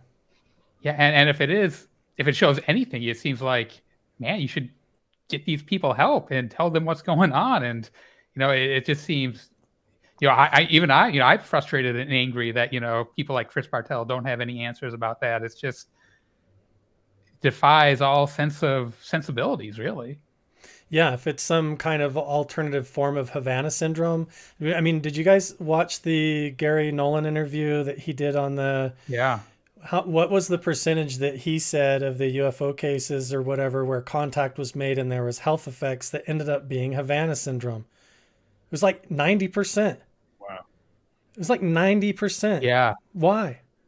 Like, let's just stop and think about that for a minute. Why Havana syndrome, and what is Havana syndrome? Right. What is it? Well, I mean, they don't say what it is, but when you talk to people that are affected by it, they're like, someone in a van pulled up and hit me with microwaves, or I feel like some beam came through my house and hit my family. And what everybody relates it to is like Havana syndrome in the 80s was satellites from Russia hitting U.S. embassies trying to affect people, you know? Yeah, but see, but here's the problem I have with that, and it's just something I said earlier. Like, we just had the director of the CIA literally 2 weeks ago say that they're thinking about this Havana syndrome being beamed down by Russian or Chinese satellites was wrong. Then, yeah, why? I mean, could it be, something crazy like ETs, or even, the American government? It doesn't have to be Russia or Chinese to be consistent with what the CIA director was saying. So then that's the question, is like when Nolan says that like 80 to 90% of the cases were Havana syndrome, is that because like UFOs are causing Havana syndrome? Interdimensional contact is causing Havana syndrome? Or if you flip it on its head, is the UFO paranormal stuff that has Havana syndrome effects really just like a convenient cover for weapons testing? I mean, which on Occam's razor, rather, which one is your? I don't know. I mean, the program is called Advanced Weapons, right? Advanced Aerospace Weapons. So, I'd probably fall on that end of the razor. Well, either way, the people that are involved in the programs in the previous era and around it, and at like To the Stars Academy and around that, a lot of those guys go back to Stanford Research Institute, and before that they were laser physicists and building satellite systems. And so either they're just the ones qualified to figure this out, or the peas go in the pod. I don't know. And the Stanford Research Center, are they the ones that did that pretty well-known study around, and I don't want to say intentions, but around like psychic group, right? Like thought, booming and all that. Yeah. So that would definitely link. But I'm curious on, now that we're talking about just all the health effects of the ranch, because that's something, it's like, I don't know about portals and aliens, and I mean, in general, but I mean, at the ranch, but it definitely seems like there's, like radiation spikes, and it can be dangerous to go there. And we all want you to keep being out in the field because we're, learning so much, but I also, I don't want you to get brain damage or, develop cancer or something. Like, this is real stuff. Like, this is real scary stuff. Like, what are measures that you take? You said something about bringing your family. Are you concerned? Like, how do you approach this? I don't take my family up there around. I mean, I guess if they wanted to target me with a weapons system from space, there's not much I could do about it. If they wanted to hit me with a laser from space, I guess. I don't know. Tinfoil hats. Yeah. I think talking about it helps. I think being aware of it. I think, everybody being aware that that's a potential or a possibility is just an important factor in it, rather than, so that way we're not looking in the wrong areas potentially when it could be something completely different that we're overlooking, or that they want us to overlook, if that makes sense, And so I don't know how to prepare about it other than like to try to address that along the way as part of disclosure. Why do these same Havana syndrome effects seem so similar, and why do these same characters and people involved in these programs seem to be affiliated around the ranch and the potential experimentation going on there? Because like, if you go back in history, you have a guy named Andrija Puharich, and he was a doctor who studied consciousness, and he did human experimentation trying to plant basically ideas, and he used helmets and electromagnetic systems to try and give people near-death experiences or to see ghosts and paranormal effects. And one of his main pupils was a student named Uri Geller, who was an Israeli kid who came over, was a child that was part of the experimental program, who supposedly had these amazing abilities in the program, right? Jane, you know who Uri Geller is, right? I think we all know who Uri Geller is. Uri Geller then became a star pupil in the program at Stanford, in the Stanford Research Institute, for none other than Hal Puthoff. Hal Puthoff started the remote viewing program with Russell Targ, and all those guys were laser scientists and physicists before they started this program. And they were working with Andrea Puharich to try and project false realities into people's heads using electromagnetic systems and Faraday cages and lasers. They were trying to implant near-death experiences, encounters with God, alien abductions, you name it, into people's minds, including children. And Hal Puthoff, he took over the research with Uri Geller when Uri Geller was like in his 20s or something. And guess what they had him doing at Stanford? Trying to levitate buttons inside of glass jars, trying to read people's minds and all of that stuff, right? And then Hal Puthoff goes on to work with Bigelow and Bass, and now at To the Stars Academy with Tom DeLonge and with Lou Elizondo, and there's this whole little interesting network revolving around it that I think is worth paying attention to. Okay, in what way? Can you be more specific? Why is it worth paying attention to? Are these people just the most qualified people, or what is there human experimentation going on in these programs when you really look into it? When you look at the core of what Andrea Puharich was doing and you start looking at it, you're looking at human experiments on kids, on their own kids, and a lot of it very unethical. And so I don't know did that get cleaned up and become ethical by the time it got to NIDS and BASS, or is it clean cut and not even the same program, and they just happen to be interested and hanging around the ranch? I don't know. But I think a lot of people don't even know those dots connect and where they connect and how they go back into these psychic spy programs. But I've been talking about remote viewing for like over a year. Right. And I was aware of, the God helmet and the possibility of, activating parts in your brain by electromagnetic waves and literally making you see things and feel things. I wasn't aware that it all tied back to Hal Puthoff. That's which ties directly to Skinwalker Ranch, right? Yeah, right. It does in a very strange way. Yeah. So is that only because that type of technology is uniquely qualified to perceive or to amplify human consciousness to make contact? Like were they just using that as part of the tools in order to like see beyond the veil or to make contact like we would in an advanced CE5 system? But if that was the case, why wasn't Chris told that that's what was going on? Right. Why I don't know. It doesn't seem like the people involved in those probably because you would have never taken the job. Who would sign up for that? Hey, we're gonna blast shit into your brains and see if you see anything. No one's going to sign up for that. And then if you do see something or it seems to follow you home, you don't know if it's just side effects from what they did to you or if they even did something to you or not. And that whole thing is why I think Chris is confused about his experiences. Right? I can understand now. I'm just putting myself at the desk of a senator and going, okay, pull the funding on this. Pull the funding on this. This is BS. Like, we've got these maniacs testing this stuff on kids. If this gets out, we're in deep shit. We're talking about that's back in like the 60s, in the very early days of this kind of stuff. And and also just in retrospect, sorry to cut you off again, but like now thinking of Uri Geller and who he is and what he does, he sits on a throne of bent spoons. Like there's nothing off to me. And I have a feeling you're going to get in trouble for this line. There's nothing authentic about Uri Geller. Nothing at all. He was on his channel pitching the guide stones being blown up by human brains, or like a telepathy of some kind. It's like, no, somebody just put a package with a pipe bomb, and blew it up. Yeah. I don't know.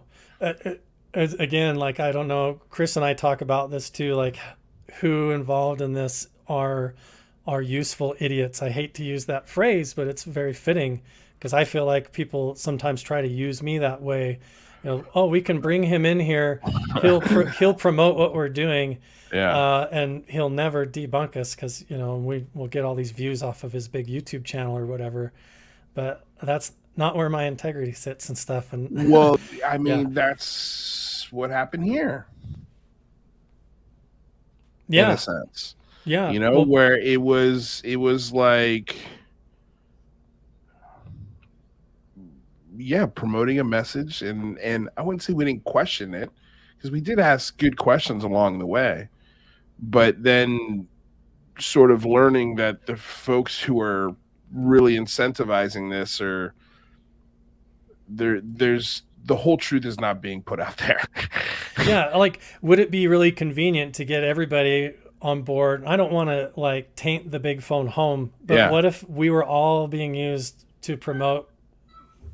Well, here's the thing, and I've said this, where we're not really meaning to promote. You know, if the big phone home was a psychological operation to convince people to call their representatives, right?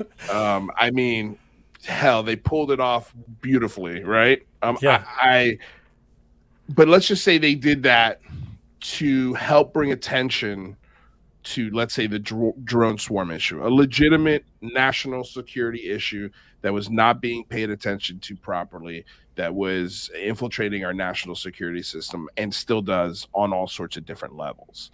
And that this was a way to bring attention to it because, okay, we'll have these maniacs call Congress about UFOs, and in that legislation, we're going to write ways to make sure we could shore up these security holes and give power to those agencies. If the big phone home was a manipulation tactic to prevent a 9/11 type terrorist attack, I'm good with it.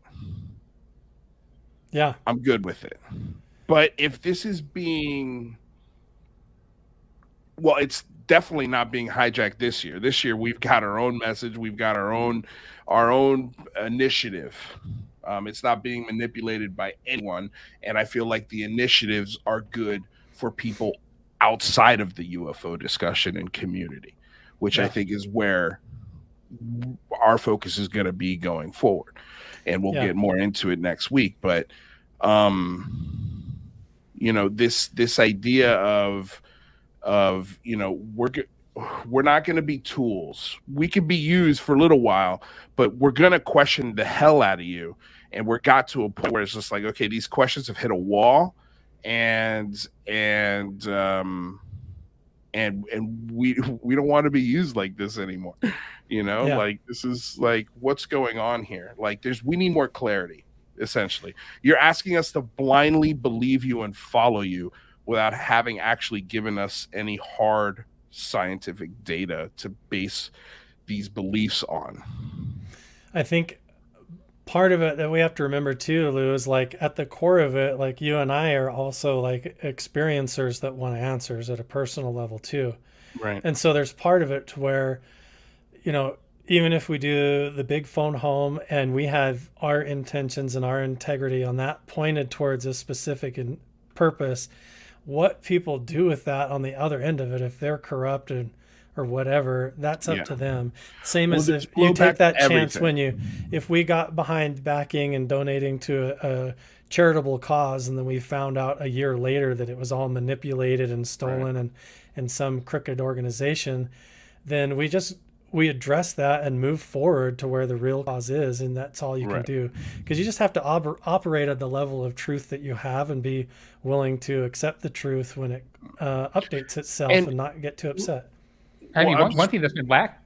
Go ahead, Luke. I was going to say, just real quickly, I would say it's not that all of those initiatives were nefarious. You know, I think a lot of those initiatives were good things. A lot of those things that were written were wonderful things, you know, but, you know, at some point we've got to take control of it and not let it be steered by anybody. But go ahead, Rather. What were you going to say? Yeah, I mean, the one thing that all these programs have in common for the last 70 years is that they had absolutely zero accountability, right? Right. And so now at least we have these new programs that are in law that are going to be presumably held accountable by Congress through there's classified oversight reports and potentially by unclassified reports. So I think it's a step in the right direction, but time will tell. Yeah, we just have to keep trying and keep pushing forward and seeing who pans out and who doesn't in the field, and who ends up becoming a fraud and who's not, trying to get to the truth. And so, we can't just sit back and do nothing, though. My fear, Carl, is that we already have more than a handful of frauds and false prophets. It's gonna be blended, though, Lou. Even if we did everything perfectly right, and the laws get changed, it's gonna be blended with a lot of private interests. No, I'm not. There's no way to separate. There's no way. No, I agree with you. There's no way to separate that stuff, and there's always going to be unintended consequences on actions that you take. Right? Like if you drop a bomb in a certain part of the world, and that kid kills somebody's uncle or father or mother, you just created 10 more terrorists in its wake. Yeah. So it's sort of the same thing here. We don't know what the unintended consequences are until we kind of see them. But when we see them, the important thing is like you said, we address them, we highlight them, we talk about them, we try to bring as much attention to them as possible and point out, hey, this is where we got it wrong. How can we fix this aspect of it? Now, just because we got this one thing wrong doesn't mean everything else is terrible, But yeah, man, I agree with you. I think there's no real way to keep track of that stuff, but we have to be vigilant and we have to stay on top of these people as much as we possibly can. I heard when Chris spoke to Ryan, I think there's a huge sentiment out there that people are like, well, don't rely on the government to give you information. And I agree with you, right? I'm not saying this is all we can do, but this is one of the steps we should take, including having boots on the ground, including having researchers like you and Jane and Chris Bartel doing the research out there and then bringing it to people like us, and we talk about it, we discuss it, and we try to find holes in it and hold each other to a standard where everybody floats. On one hand, you get the American Alchemist who just did a piece on Skinwalker Ranch, and then in the same time frame, Vice did a little piece, and we could talk about it next week, but we're doing the phone home. But Vice just released something on their YouTube channel, and it was a piece, with Stephen Greer, and boy, he did not look good in that Vice piece. And also, when I watched it, I felt embarrassed for our community. Really? I really did. I'm like, wow, people are going to see this because it's Vice. It's one of those publications that people tend to go to. It's very hip. It's modern. It's young. And when they do a piece like this, it's that palm to the head moment. Damn it, man. We've been trying to fight this forever. And it's going back to, we have to call these people out. But there's a huge reluctance within the community to do so. A few weeks ago, I made the declarative statement. I'm kind of done with George Knapp. I'm done just hand over fist believing everything that he reports on. I have to question it now to the nth degree, only because he hasn't shown me that he is as fiercely open and as dedicated to answering questions as a Brandon Fugel. Yeah. I haven't met Mr. Bigelow, but I personally would not trust anybody that's hanging on to the pocket of Mr. Bigelow in any sort of fashion. Right. He's still somebody relevant in the research field at all. And that, honestly, I don't want to speak for everybody, but even people in the aerospace industry, people at a high level that actually work in the aerospace industry, they don't really consider what he does as valid. And if you go look on the public work records where people, what is it called? Glassdoor, where you can go look up companies and people who have worked there and complained, you should all go look up Bigelow Aerospace and see the ratings and see how people are treated that have worked in the They hated organization. working there. Oh, that's why Yeah. you should just go look for yourself. And so I personally, if there's anybody who still feels like they're getting their stories from Bigelow or the people that are very closely associated with him, I feel like there's strange, convoluted side interests going on there that I just don't agree with.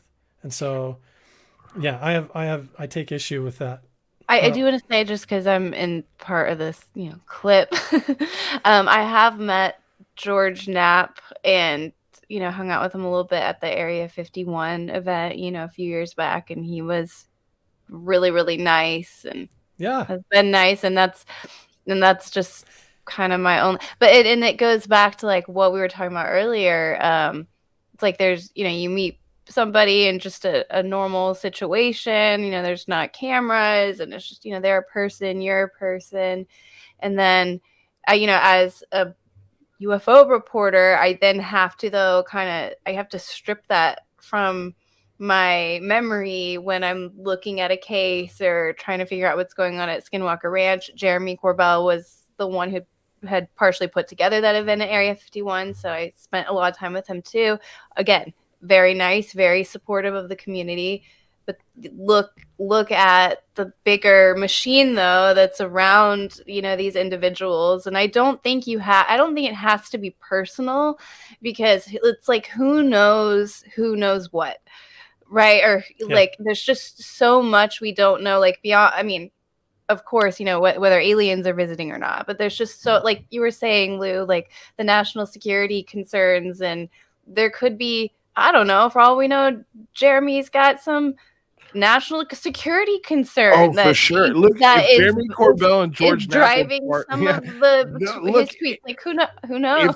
If they were a part in helping manipulate the community to preventing a terrorist attack, I'm good with it. Again, I'm fine. And if it comes out 20 years after the fact and we learned that we were all sort of used in this thing, but we prevented a terrorist attack, great. Awesome.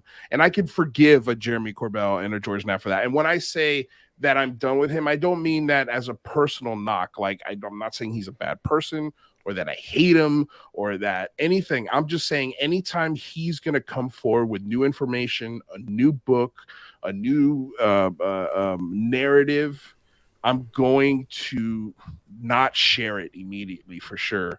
I'm going to read it. I'm going to bounce the idea off of you guys and talk about it and murder board the hell out of it before I ever just blindly put it out or hold it up as some sort of gold standard. Like, I'm sorry, you're only as good as your last story. What have you done for me lately? And people love to put George Knapp up there as a legend.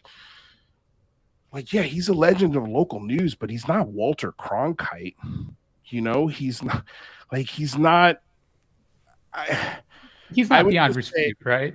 He's not beyond dispute, but I would also say learn the lesson that I learned in this new year. Don't put your heroes on pedestals, because when you find out that they are prone to mistakes, and sometimes those mistakes are very petty and very human, you're going to be disappointed by those things. But I'm just like, and it's the same question that I had with Linda Moulton Howe. Like, have you ever been wrong about anything you've ever reported? Have you ever been wrong about Element 115? Have you ever been wrong about the werewolves or the dino beavers? Have you ever been wrong about any of these insanely wild claims that we are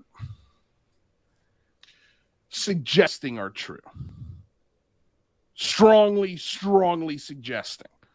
And to a point where people question it and you dig your heels in and then you just stop talking about it. Well, yeah, and Carl, you mentioned the kind of concept of a useful idiot before, and I don't think you have to be an idiot to kind of play that role, right? Like, I think that very, very smart people can be susceptible to that. Like the lure of secret information is very alluring, right? I think I kind of like to use that shock phrase because when it occurred to me, and Chris and I and James Keenan and I, we all started using that term. It smacks you in the face so hard. It's like calling somebody a chump or an imbecile. Like, you don't want to be that. And You so don't want to be that. when you start self-checking, that's the key. Somebody else telling you, man, you're being duped. Somebody's feeding you crap and you're just regurgitating it like it's a real story. You need to check that. Like, if somebody starts saying you're being manipulated as a useful idiot to perpetrate a hoax or to perpetrate a lie or to convey something that isn't, you may not be an idiot at all. You're right, rather, but labeling it like that makes you stop and look in the mirror and be like, am I? That's not what I want to be, is be a dupe or a flunky, where somebody just uses me manipulatively. And so that's the real question, is how much, journalists get used that way all the time, as useful idiots. And they're not idiots. They're just being used to report things in a misleading way. And so, George also has gone to the ranch many times and said he finds it a pleasant place. He doesn't seem to promote it, but he also co-authors books with Calm. It's, I don't know. And so, I don't know. I feel like, same as Jane, I feel like if I sat down and met them, I would just have all these questions like, did you know about this type of testing? What's the correlation with Havana syndrome? How do you explain this? And why do you consider this person a valid source of information when obviously she's just getting manipulated by this other person and having stories put in her head? Why would you put that in a book? But also, could we just real quickly talk about, I don't know if we're allowed to talk about this, Carl, so I'll just drop a couple hints as to what I kind of want to talk about. But the brain scans that we're seeing on 60 Minutes. Can we talk about those for a second? Can I ask you some questions about those? The ones on 60 Minutes or the ones? Yeah, the ones that should be on Fox with Gary Nolan. The Gary Nolan presentation. Yeah, okay. All right. I heard that some people were upset that could have been their brain, their MRI, their CAT scan. Where did those brain scans come from? Yeah. The aerospace company and the CIA, right? Gary Nolan. Where did Gary Nolan get those brain scans, and whose brain is that? Right. Yeah. I guess we'll leave it there. He's sitting there talking about 90% of the cases have effects of Havana syndrome. The whole topic of the conversation is UFOs and UAPs and the valid evidence. And then he's talking about the physical effects of making contact with the phenomena. Rendlesham Forest, right? That was one of the stories he told. And then they pop up these brain scans on the screen. And is it not the last you're going to see of those, and more, probably? What's crazy, too? The Rendlesham case, which is well documented, again, like associated with his health effects, was the same year and month, maybe within a few days even, as the Cash Landrum case in Texas, which is well documented, associated with health effects. So it's like, what was going on? And was it ours, or was it theirs? And where's the cover up really stemming from? Who does it really benefit? But also, if Gary Nolan is pulling data points and brain scans from, let's say, a BASS study or an AAWSAP study, right? Now I have to question all of that.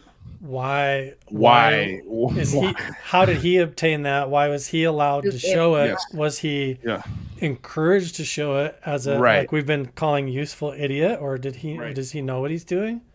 And did he have? He has to know where that came from. He knows where the scans come from. Gary didn't. Well, he said talk to the people from those scans. Sorry, Jane, I didn't mean to cut you off. Oh well, one thing about that interview, and we didn't talk about in the last stream, but was he talked about seeing all this data and stuff and being asked to look at things, and that he took blood work, but did he get any results from any of the blood work? So where's that data? So it does seem like he's sharing data on behalf of other people, right? It's sealed in the Bigelow files.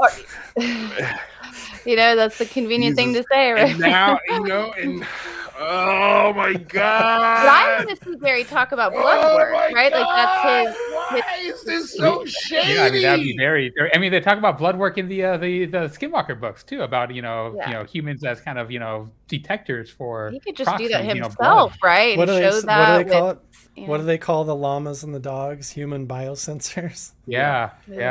That's not so cool anymore, right? No one wants to be a biosensor.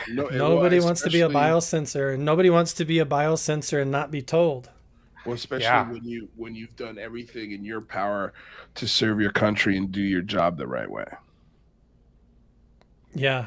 And then you turn on the TV and see people sharing, possible scans of your brain, and talking about you like you're some piece of cattle. Like, that would piss me off. That would really piss me off. And me too. Yeah. All I'm saying is, guys, be careful where this information comes from. Question the hell out of every single thing. Keep an eye on what Carl's doing, because I think you're doing the Lord's work. And I hope that we can get you and Chris in here and have a real free form, open conversation. I hope he gets to see it. And we can continue this, because I'm with you, man. It pisses me off. I'm with him. I'm with Chris, and I've always we don't want to pick sides. We don't want to draw lines in the sand, but I'm with Chris. But if anyone deserves the answers, it's Chris, right? It's none of us. It's Chris. No. Yeah, and there's more. There's a lot more people like Chris that actually have NDAs, and you have to wonder, why were they imposed with NDAs? Why do they have to stay quiet?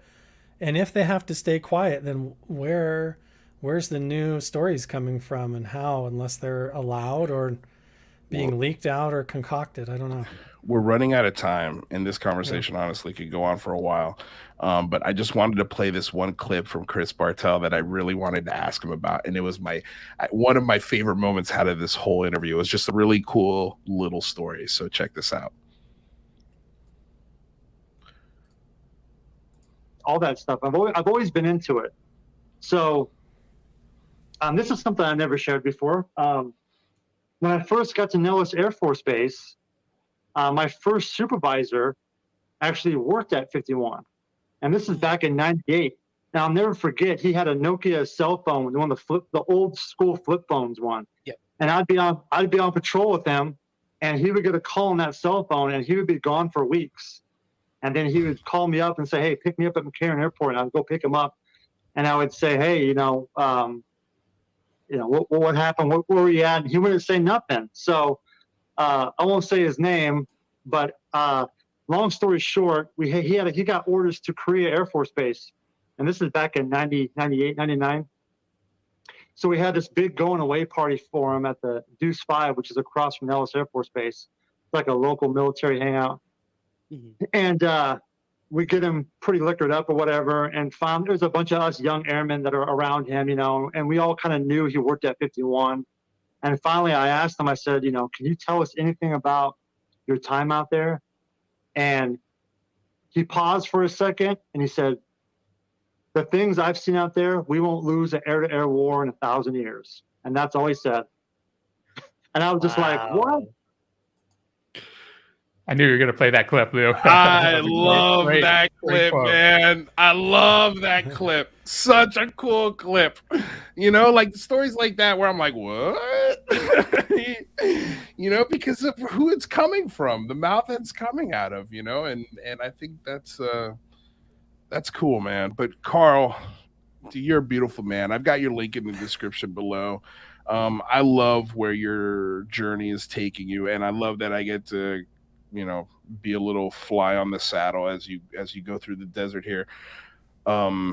This was a wonderful conversation, eye-opening, and I hope you guys enjoyed it out there as well. And it's such a massive spread out thing that it's difficult to just stay focused on one part of it. So I'm sorry if this felt jumbled to anybody out there or anything like that, but I just felt like this information, like we've been having these conversations behind the scenes, and every time I start asking you a bunch of questions, you're like, you're asking the right questions, Lou, you know? And I'm like, damn it, we need to do a show, man. We need to talk about this because this is incredible. But anyway, man, please, before you get out of here, tell everybody where they can find your stuff and what you're working on and all that good jazz. Yeah, you can click my link tree, Carl Vibe, or just go to YouTube, Carl the Crusher. I'm doing a lot of local expeditions and research around here in areas involving local petroglyphs, and the Magic Mesa research area is still ongoing. Going to the previous location that Bigelow owned before Skinwalker Ranch next week and opening up a whole bunch of research there because there's still stuff happening there. Beginning of next month, going back up around Skinwalker Ranch, maybe to Skinwalker Ranch, talking about that, and working with the UAP Society to deploy 3 Sky 360 systems. We're just trying to decide where, and that might end up at Skinwalker Ranch or maybe this other location. So we're working on all that too. Were those Sky 360 units funded by the UAP Society? They're going to be donated as part of the initial beta testing, and Brandon Fugel's very interested in that. So we're all working on that together. Very cool. Awesome, man. Very cool. That's awesome. Yep. Well, we're going to be having Chris Lato on the Big Phone Home 3. Sweet. So we'll be discussing, I'm sure, that aspect of it. So that'll be a lot of fun. Carl, thank you so much, man, for hanging out with us and helping us sift through the fog, I guess, or the whatever we want to call this very confusing soup of truth and fiction. But anyway, my man, I appreciate you. We'll talk to you soon. Yeah, love you guys. Thanks. Yeah, love you too. That was a killer conversation. Yeah, I got mad respect for Carl and what he's doing out there, and yeah, except I kind of want a shirt that says Skinwalker Fever. Or like I have Skinwalker Fever. We got to maybe make a shirt that says Skinwalker Fever. That would be awesome. Before we get out of here, guys, do you have anything coming up soon? Wednesday noon coming up. I've been looking into airships forever now, and I'm going off to every which direction. So see my breakdown of what I found. Right on. Rather, you got anything cooking? Yeah, I'm slowly working on a video. It's taking longer than expected, but I will be joining the Invisible Night School on Monday at 6 p.m. at a Twitter Spaces. So yeah, go hop over and guys, go check out those Twitter Spaces. They've been amazing. Invisible Night School will also be at the Big Phone Home 3, the whole team. So that's going to be a lot of fun. Before we get out of here, of course, I want to remind you guys, you can support the show. Oh, thank you. Oh my God, we didn't get to the super chats. Holy cow, I'm so sorry we did not get to you guys' questions or chats. That conversation was ludicrous. Thank you, Marcus Hansett, for the $20 donation. Long-time listener, first-time over. Much love to you guys. Thank you so much. $10 from Marcus Hansett again. I live out in central Utah. Has Carl ever been to Buckham Panel? Carl says yes, he's still in the back here. Very alien-looking figures on it. Very strange canyon, spooky vibes there. Carl, you should talk to TD Barnes. Does anybody know Squidding's real name? Rather is my spirit animal. Smells like MK Ultra. Lord Ludacris says, can you ask about the mineral rights? Great show, guys, gals. Looking forward to the Big Phone Home and many more shows and great conversations. Cheers. Quickly, mineral rights. Carl, yes, no? Mineral rights are a factor that have to do with why people can't dig in the basin that nobody wants to talk about. Okay, we'll get to it next time. Thank you, Carl. Bye. We love you, man. That's it, you guys. Thank you so much for coming aboard, getting weird with us here on another episode of the Unidentified Celebrity Review. Your home for credible news, reviews, commentary on everything UAP and UFO. Sorry, Bill, that we went long. Our producer back there. We love you all very much. Have a wonderful weekend, and we'll see you. We'll see you next week. Big Phone Home. Look for it Monday. Holy cow! I'm very excited, you guys. It's happening.